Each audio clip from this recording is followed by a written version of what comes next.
안녕하세요. 저는 얼마 전 안타까운 사건을 맞이하게 된 여자입니다.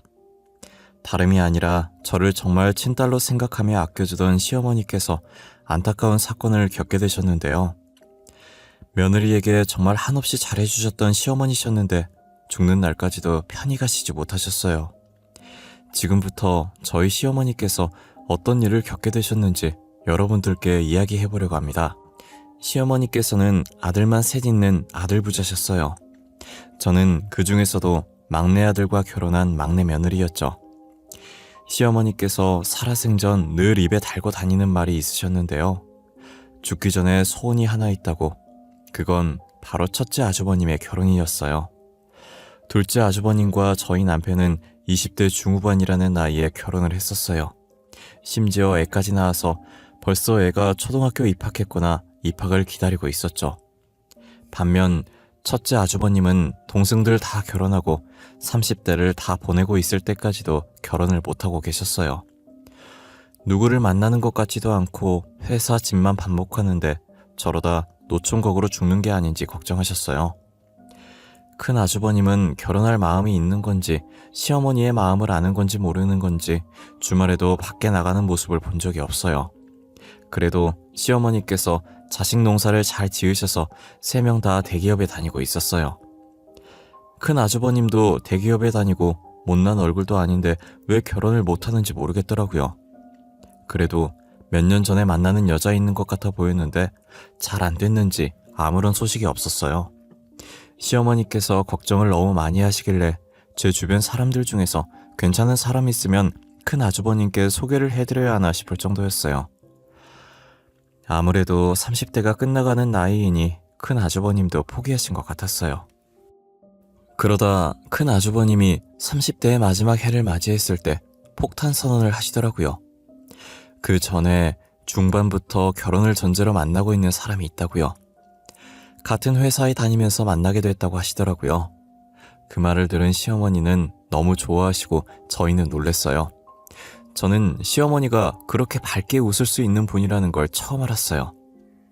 조만간 여자를 집으로 데리고 와서 인사를 드리겠다고 하더라고요. 저희는 큰 아주버님이 큰 형님 되실 분 데리고 올 때 시댁에 안 가려고 했어요. 그런데 시어머니께서 젊은 사람은 젊은 사람이 봐야 한다고 와달라고 부탁을 하시더라고요. 그래서 남편은 두고 저 혼자 시댁으로 가서 큰 형님 되실 분을 봤었어요. 큰형님 되실 분은 저희가 초면이라 어색할 법도 한데 어머님 하면서 애교도 부리고 싹싹 하시더라고요.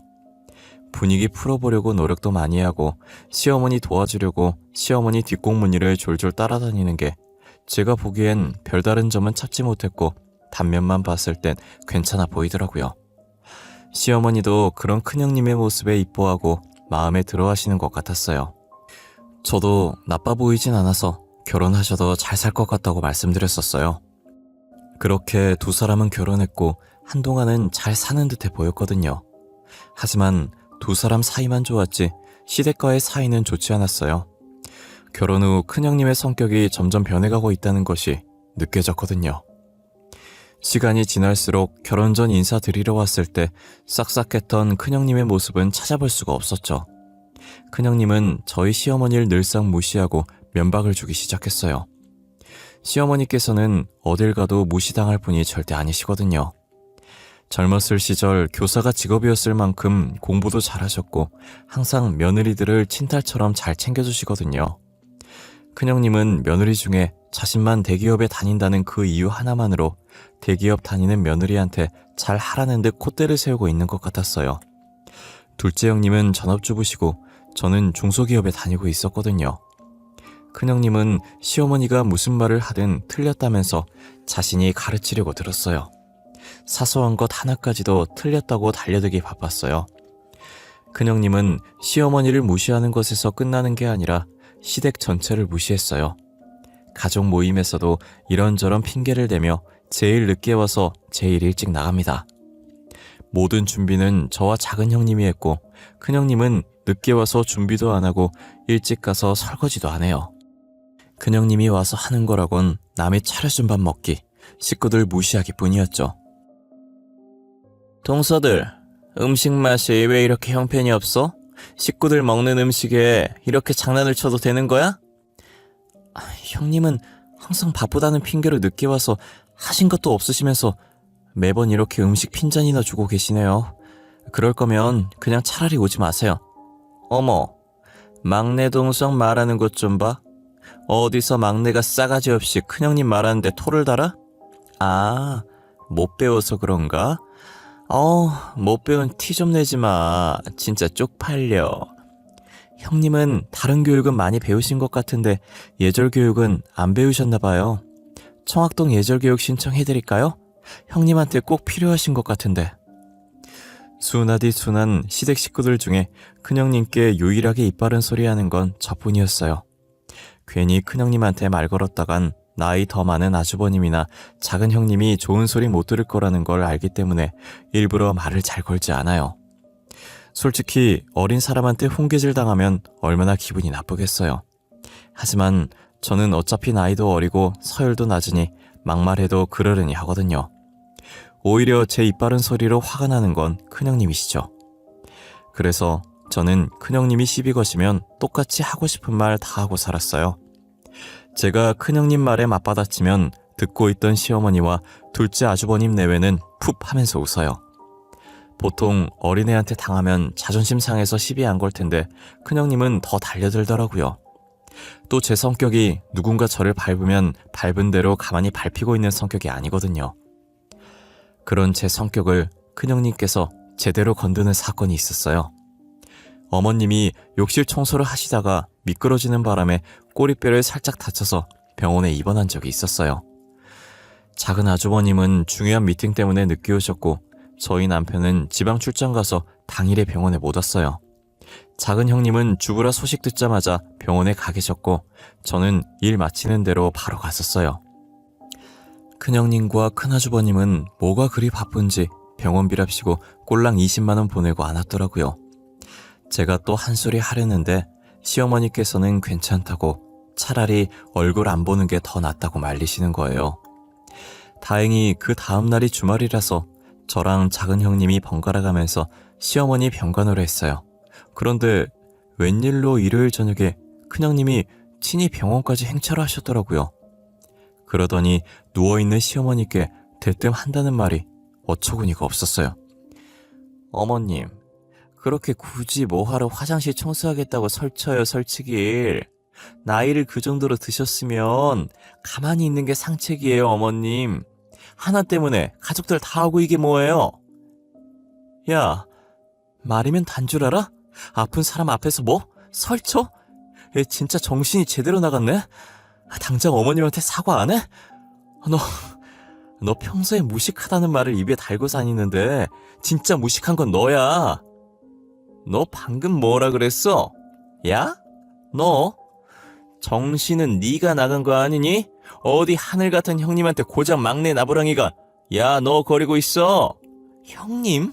형님 같아야 나도 형님 대접을 해주지. 그따위로 행동하면서 형님 대접은 받고 싶니? 넌 양심도 없어? 대접받고 싶으면 대접받을 만한 행동을 해. 하여튼 요즘 애들은 싸가지들이 없어. 시어머니는 본인 분수도 모르고 설치고 막내라는 애는 이렇게 대바라졌어요, 원. 저는 큰형님이라는 작자의 머리털을 다 뽑아주고 싶은 심정이었으나 작은 형님이 제 앞을 막아섰어요. 큰형님은 말리는 작은 형님과 발악하는 저를 팔짱 낀 자세로 쳐다보더니 그러고 있는 꼴이 한심하고 우스워 보인다며 비웃는 거예요. 그러더니 시어머니께 돈 보낸 거 확인했냐고 큰아주버님이 하도 보고 오라고 해서 억지로 온 거라면서 괜찮아 보이는 것 같으니 가보겠다면서 끝까지 염장을 지르더라고요. 불러 세워서 한 소리 더 하려다가 작은 형님이 제게 눈짓하고 고개를 좌우로 흔드시길래 참았어요. 큰형님이 가고 시어머니께서도 큰형님이 더 있어봤자 스트레스만 받고 도움 안 된다고 그냥 가서 이 자리에 없는 편이 마음 편하다고 하더라고요. 그 뒤로는 큰형님도 큰아주버님도 시어머니의 병실에 머리카락 하늘 보이지 않으셨어요. 시어머니께서는 나이가 있으신지라 꼬리뼈 아무는 시간이 오래 걸려 꽤 긴 병실 생활을 한 후 퇴원하고 다시 예전처럼 평범한 일상으로 돌아갈 수 있었어요. 저는 이대로 시어머니께서 건강하게 오래오래 사셨으면 좋겠다고 생각했어요. 하지만 제 바람과 다르게 시어머니는 하루하루 빠르게 늙어가기 시작하셨고 없던 건망증도 생기더니 무언가를 잊는 게 일상이 되어버렸어요. 작은 형님과 저는 그런 시어머니의 모습을 보면서 단순 노화가 아니면 어쩌지 하는 생각에 병원에 안 가려는 시어머니를 억지로 모시고 검사를 받았어요. 제발 치매만 아니길 바라며 검사 결과를 기다리는데 검사 결과는 암담하게도 치매였어요. 시어머니는 자신이 치매라는 소리를 듣고 충격을 받으셨는지 실어증까지 걸리신 거예요. 아무것도 말하고 싶지 않아 하셨고 급기야 밥도 드시지 않으려고 하셨어요. 아직 치매 증상이 심한 정도가 아니라서 괜히 시댁 식구들이 걱정할 것 같아 시어머니의 치매 소식을 알리지 않았어요. 작은 형님이 계속 시댁에 가서 시어머니를 살피셨고 저도 퇴근 후 작은 형님과 시어머니를 살폈어요. 그러다 시어머니의 증세가 점점 심해지고 더 이상 가족에게 숨기기가 힘들어지더라고요. 이러다가 무슨 일이 생길 것만 같아서 요양원이라도 모시고 보살피는 게 나을 것 같은 거예요. 그래서 작은 형님과 저는 가족들에게 시어머니의 치매 소식을 알리기로 했어요. 여보, 작은 아주버님, 놀라지 말고 들어주세요. 지금 어머님 상태가 좋지 않아요. 요즘 들어 깜빡하는 증세가 심해지는 것 같아서 검사를 받았더니 치매라고 하시더라고요. 뭐? 치매라고? 우리 어머니가 치매에 걸렸다는 말이야? 그럼 우리 못 알아보는 거야? 상태가 얼마나 안 좋은 건데 우리한테 자세히 좀 말해봐봐. 아직은 우리를 알아보시긴 하시는데 저번에 물 올려놓고 깜빡하고 장 보러 가셔서 시댁 홀라당 태워먹을 뻔했어. 게다가 어머님이 집 비밀번호 생각 안 나셔서 집 앞에서 울고 계셨고. 어머님 언제부터 그랬어? 당신 요즘 계속 어머니 집 가더니 그 이유 때문이었던 거야? 그럼 꽤 오래됐단 말인데 왜 우리한테 말 안 했어? 우리한테 말했어야지. 그땐 작은 형님이랑 내가 보살피면 될 정도로 증상이 심하지 않았었고 괜히 당신이랑 작은 아주버님이 일 때문에 스트레스 받으시는데 어머니까지 걱정하실까봐 그랬지. 남편은 시어머니께서 치매에 걸렸다는 제 말을 듣고 흥분을 해서 눈을 크게 뜨더니 왜 어머니 일을 자식인 본인에게 말하지 않았냐며 제게 마구 쏟아내기 시작하더라고요. 작은 아주버님은 남편 뒤에서 불만 가득한 표정으로 저와 남편을 보고 계시는 거예요. 저는 작은 아주버님께서도 아들이시니 남편처럼 저희가 말하지 않은 게 화나서 그런 표정으로 저를 바라보고 계신 줄 알았어요. 남편의 말을 끝나자마자 작은 아주버님께서 입을 떼시는데 남편한테 의외의 말을 하시더라고요. 막내야, 그만해. 재수씨도 그동안 어머니 모신다고 얼마나 힘들었겠냐. 시어머니 모시는 게 여간 힘든 일이 아닌데 고생했다고 해도 모자랄 판에 화를 내서 되겠니? 여보, 미안해. 형 말처럼 그동안 우리 어머니 모신다고 힘들었을 텐데 어머니 아프시다고 하니까 나도 모르게 흥분해서 형수님께도 감사하고 죄송합니다. 아니에요. 막내나 저나 며느리로서 당연히 할 일 한 것뿐인데요. 그나저나 어머님 상태가 점점 안 좋아지셔서 큰일이에요. 어떡하면 좋죠? 제가 재수씨 이야기할 때 잠시 생각을 해봤는데 어머니를 요양원에 모시는 게 어떨까 싶어요. 재수씨도 일하고 저희 집사람은 주부긴 하지만 저희 아이들을 보살펴야 해서 하루 종일 어머니 댁에 가 있을 수가 없어요. 사실 저희도 요양원 생각했었거든요. 하지만 저희가 먼저 이야기를 꺼내는 건 친정엄마 아니라서 요양원에 모시려고 한다고 생각하실까봐 차마 얘기를 못 꺼냈어요. 아무래도 며느리가 먼저 이런 얘기 꺼내기엔 조심스럽긴 하죠. 그래서 제가 먼저 말씀드리는 거예요. 솔직히 요즘 현대인들이 얼마나 바빠요. 일하랴 육아하랴 요양원도 잘 되어 있으니 괜찮을 겁니다. 그건 형 말이 맞아. 요즘 요양원 되게 잘 되어 있더라. 그래도 불안하다 싶으면 우리가 퇴근하고 어머니 찾아가서 조금이라도 말벗 대어드리면 괜찮지 않을까? 저는 작은 아주버님께서 먼저 시어머니를 요양원에 모시자는 얘기를 하실지 몰랐어요. 아무래도 며느리가 먼저 시어머니를 요양원에 보내는 게 어떻겠냐고 시댁 식구들에게 얘기를 하면 역시 친딸이 아니라서 시어머니 요양원에 보내려고 한다고 생각할 것 같아서 선뜻 말하지 못했거든요. 작은 아주버님은 저희가 그런 사람이 아니라는 것을 충분히 잘 아시고 그동안 저희에게 수고했다며 그 정도면 충분하다고 시어머니를 요양원에 모시자고 하시더라고요. 작은 형님과 저는 시어머니께서 편하게 지낼 수 있는 요양원을 열심히 알아봤어요. 아무래도 친어머니 같은 분이시라 최대한 친절하신 분들이 계신 요양원에 모시고 싶었거든요.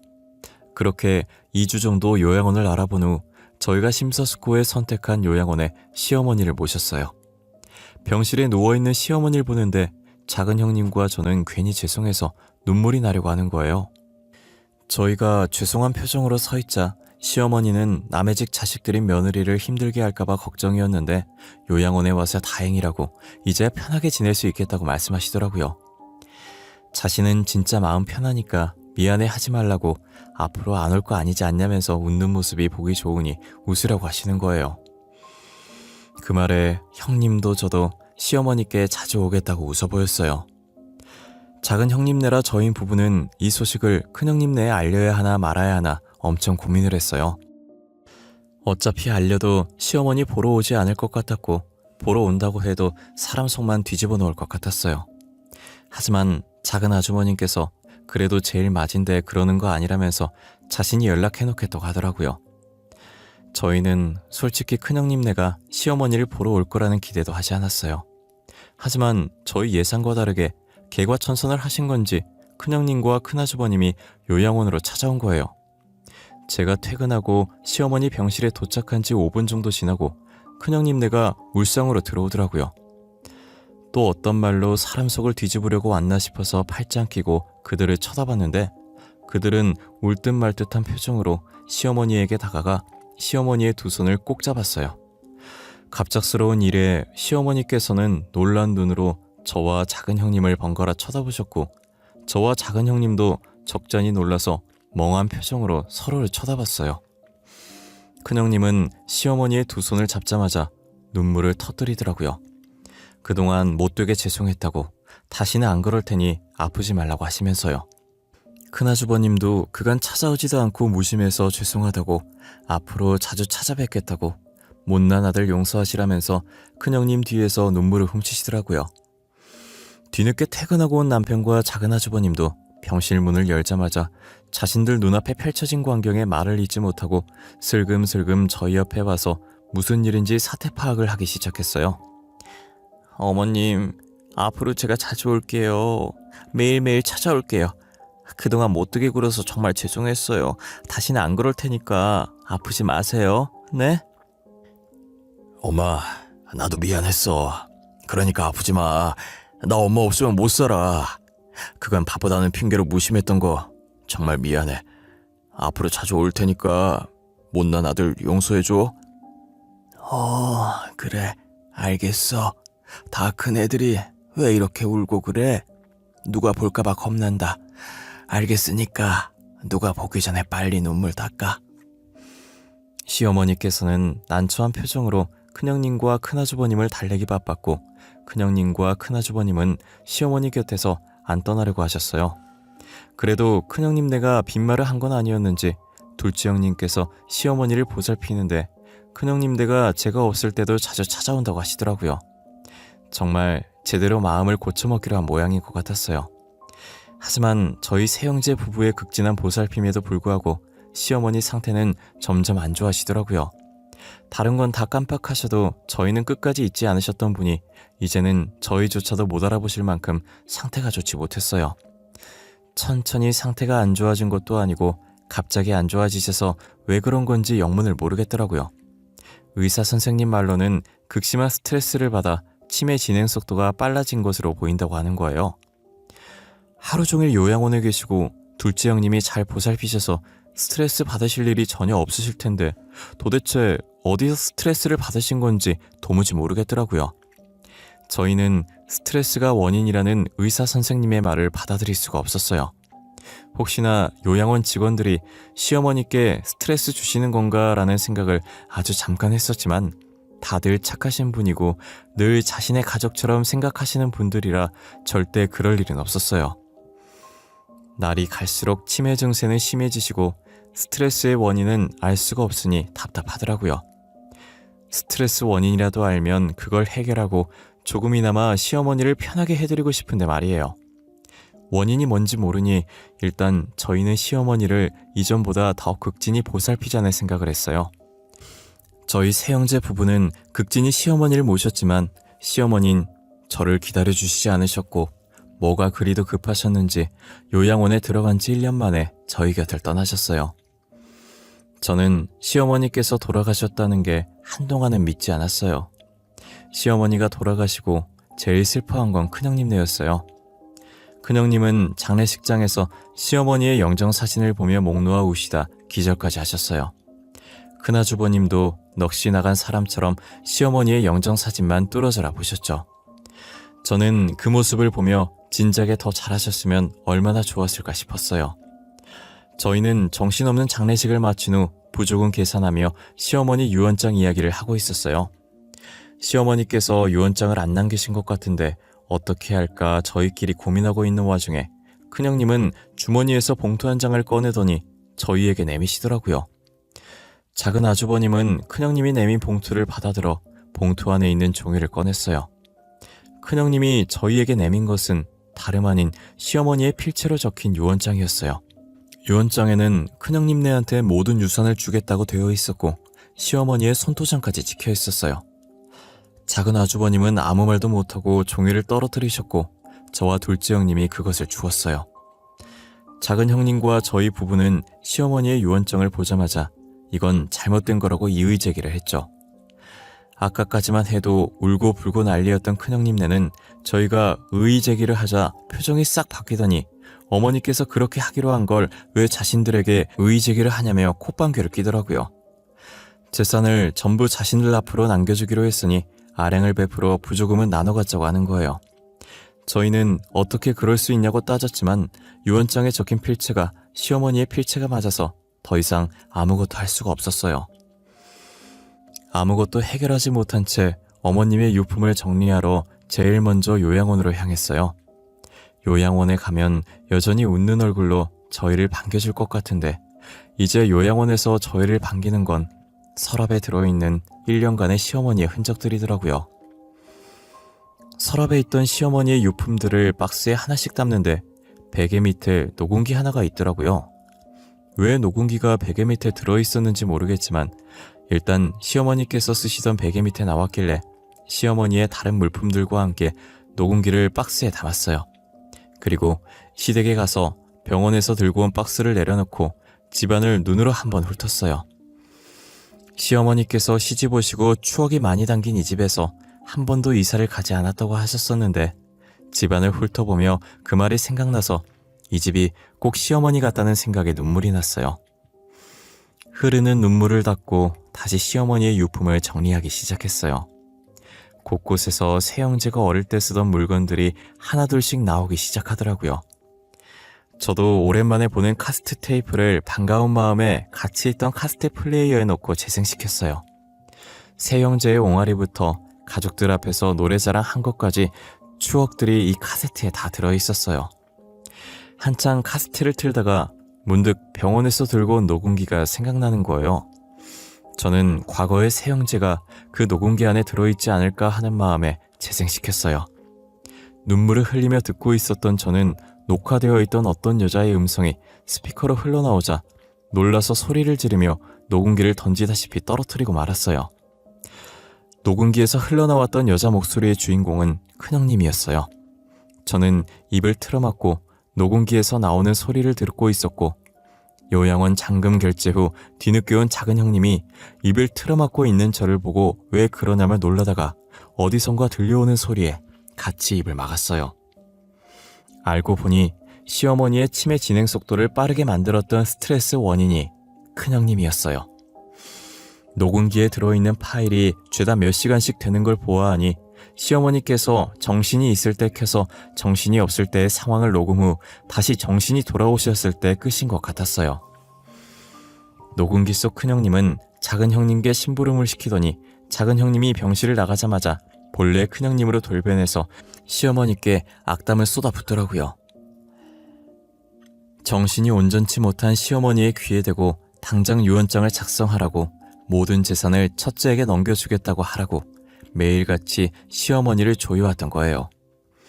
언제 죽을지도 모르면서 왜 유언장을 아직 작성하지 않냐고 얼른 유산 첫째한테 주겠다고 하라고 했죠. 시어머니는 정신없는 와중에도 쓰면 안 된다는 걸 인지하셨는지 계속 싫다고 왜 그러냐고 발버둥 치셨어요. 큰형님은 시어머니를 조여오다 작은 형님이 돌아오시면 아무 일 없었던 것처럼 시어머니를 보살피는 척했어요.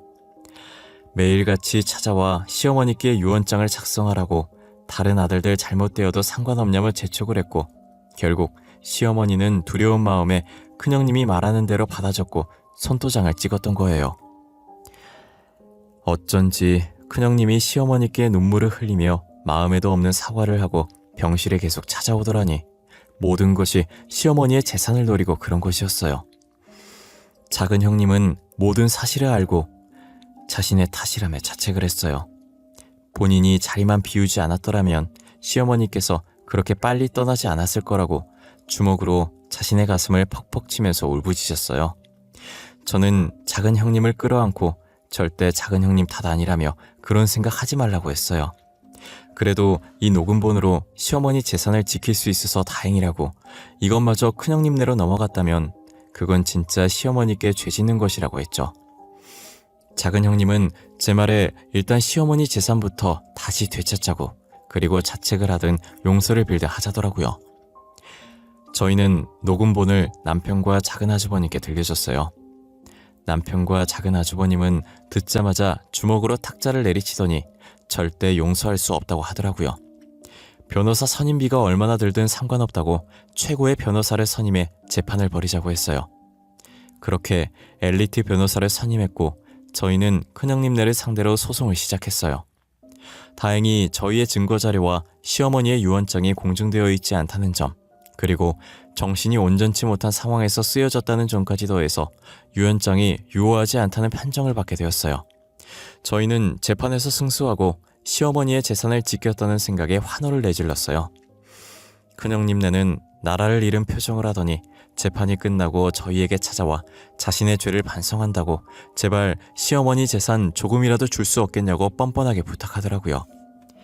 저희는 심신미약자인 시어머니께 자식들 가지고 협박한 죄까지 고소할 수 있는 건데 참은 거라고, 재산 조금 들을 테니 교도소 가도 상관없냐고 하자 교도소라는 말에 뒷걸음질 치더라고요. 그런 큰형님네 모습을 보고 콧방귀를 껴주며 앞으로 볼 일 없었으면 좋겠다고, 한 번만 더 저희 앞에 나타나면 그땐 녹음기 들고 바로 고소 들어간다고 했어요. 큰형님네는 절대 나타나지 않겠다면서 불이 나게 도망갔죠. 그 뒤로도 큰형님네는 아직까지도 저희 앞에 나타나지 않고 있어요. 작은 형님네와 저희 부부는 시어머니가 살던 동네로 이사와 시어머니 바로 아파트에 살면서 잘 지내고 있죠. 아직 시댁을 팔지 않아서 작은 형님과 제가 매일같이 청소하면서 열심히 관리해주고 있어요. 아무래도 시어머니의 추억이 담긴 곳은 이곳뿐인지라 선뜻 정리해야겠다는 마음이 안 들더라고요. 작은 아주버님과 남편도 처음엔 처분하려다가 막상 처분하려고 사람을 부르니 마음이 영 안 내키더래요. 그래서 지금까지도 처분하지도 않고 가끔 저희끼리 여기서 모여서 놀곤 해요. 그리고 저희 시어머니 재산은 작은 형님네가 70%, 저희 부부가 30% 가졌어요. 작은 형님이 저희 일 하는 동안 하루 종일 시어머니 옆에 붙어서 보살폈으니 그렇게 받아도 마땅했어요. 당연히 작은 형님 쪽에서는 반반 가지자고 반대했지만 저희 부부가 싫다고 완강하게 밀어붙였죠. 저희는 지금 누구보다 행복합니다. 아마 시어머니께서도 저희 모습 보고 안심하고 편히 가시지 않았을까 싶어요. 시간이 지나서 다시 시어머니를 만날 그날까지 열심히 살아보려고 합니다. 그럼 지금까지 저의 긴 사연을 같이 들어주셔서 감사합니다.